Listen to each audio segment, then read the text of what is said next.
ইয়ালিনী তো নয়, তবে শুভশ্রীর কোলে এটা কার সন্তান? শিশুটিকে চুমুতে ভরালেন রাজ। দুই সন্তানের মা শুভশ্রী গাঙ্গুলি।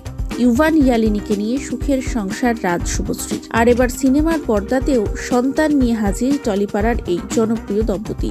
20 ডিসেম্বর অর্থাৎ চলতি শুক্রবারই আসছে রাজ চক্রবর্তীর এই ছবি।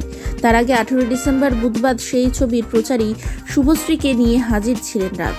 সে তো না হয় হলো, কিন্তু ছবির প্রচার মঞ্চেটা কাকে কোলে তুলে নিয়েছেন শুভশ্রী? না, ইয়ালিনী তো নয়, তবে এই খুদেটি কে?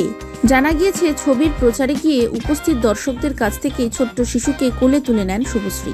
শিশুটির পরনে লাল সোয়েটার, কপালে কাজলের টিপ আর মাথায় ঝুঁটি। অভিনেত্রী ঠিক পাশে দাঁড়িয়ে থাকা রাজও তখন শিশুটিকে আদরে ভরিয়ে দিলেন।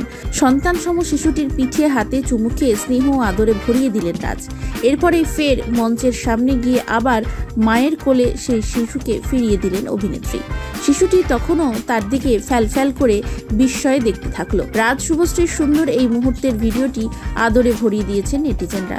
এদিন ছবির প্রচারে কালো রঙের শর্ট টপ পরেছিল শুভশ্রী, সঙ্গে লম্বা লেদারের জুতো, আর রাজ পরেছিল জিন্সের ওপর কালো লেদার জ্যাকেট। প্রসঙ্গত, রাজ চক্রবর্তী পরিচালিত সন্তান ছবিতে শুভশ্রী গঙ্গোপাধ্যায় ছাড়াও অভিনয় করেছেন মিঠুন চক্রবর্তী, ঋত্বিক চক্রবর্তী, অহনা দত্ত, অনুসুয়া মজুমদার, খরাজ মুখোপাধ্যায়, সোহিনী সেনগুপ্ত।